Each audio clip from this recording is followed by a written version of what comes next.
અમરેલીની હનુમાનપુરા પ્રાથમિક શાળાની જર્જરિત હાલત સામે આપનો આક્ષેપ. જર્જરિત બિલ્ડિંગ, અપૂરતા વર્ગખંડ અને વીજ કરંટની ફરિયાદ વચ્ચે બાળકોના શિક્ષણ સલામતી સામે ગંભીર સવાલો. અમરેલી શહેરની હનુમાનપુરા પ્રાથમિક શાળાની કથિત જર્જરિત અને અસુરક્ષિત સ્થિતિને લઈને આમ આદમી પાર્ટી દ્વારા ગંભીર સવાલો ઉઠાવવામાં આવ્યા છે.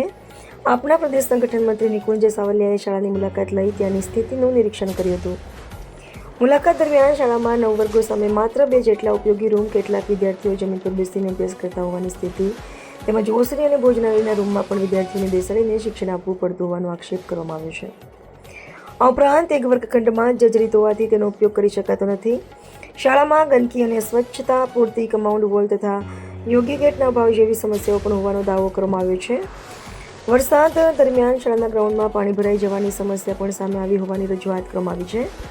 સૌથી ગંભીર મુદ્દા તરીકે વીજળી ચાલુ કરવામાં આવે ત્યારે દરવાજા, રેલિંગ સહિતની બિલ્ડિંગના કેટલાક ભાગોમાં વીજ કરંટ આવતો હોવાની ફરિયાદ અંગે આપ દ્વારા ચિંતા વ્યક્ત કરવામાં આવી છે. બાળકો અને શિક્ષકોની સુરક્ષાને ધ્યાનમાં રાખીને આ બાબતે તાત્કાલિક તપાસ કરવાની માંગ કરવામાં આવી છે. આપના જણાવ્યા મુજબ અમરેલીમાં તાજેતરમાં મોટા પાયે સ્વાતંત્ર્ય પર્વની ઉજવણી કરવામાં આવી હતી. ત્યારે બીજી તરફ સરકારી શાળામાં બાળકોને મૂળભૂત અને સુરક્ષિત માળખાકીય સુવિધાઓ ન મળતી હોવાની ગંભીર બાબત છે. સરકાર દ્વારા માત્ર જાહેરાતો નહીં પરંતુ શાળાઓની વાસ્તવિક સ્થિતિ સુધારવા માટે તાત્કાલિક પગલાં લેવા જોઈએ તેવી માંગ કરવામાં આવી છે. આમ આદમી પાર્ટીએ હનુમાનપુરા પ્રાથમિક શાળાની તાત્કાલિક તપાસ કરી બાળકોની સુરક્ષાને જોખમમાં મૂકતી ખામીઓ દૂર કરવા અને જરૂરી વર્ગખંડ સહિતની મૂળભૂત સુવિધાઓ ઉપલબ્ધ કરાવવા સરકાર સમક્ષ માંગ કરી છે. રિપોર્ટ મોહસિન અસલમભાઈ બ્લોચ. હું ચાંદની ચોક બટારવાડીમાં સ્વાનો લાઠી ગુરુદત્ત બાયપાસ માચિયારા રોડની ચોકડી. જી અહીંયા જરા કર્યું ત્યારે મંજૂરીની સર્ટી છે ને મારી પાસે. હા હા હા એનું મંજૂરી. હા બીજું પોલીસ જે તમારો સ્ટાફ હોય એનું પોલીસ વેરિફિકેશન થાય ને 24 કલાકમાં અમારે થાય. હજી છોકરીઓ જે આવીશ ને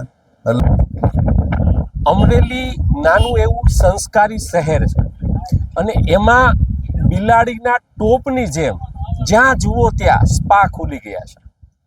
સ્પા ચલાવવા માટેના અમુક નોર્મ્સ હોય, નિયમો હોય, જેનો ઉલાળ્યો કરીને અમરેલી શહેરમાં એવા અનેક સ્પાઓ ખુલ્યા છે કે જ્યાં સ્પાની આડમાં ગોરખ ધંધા તો નથી ચાલતા.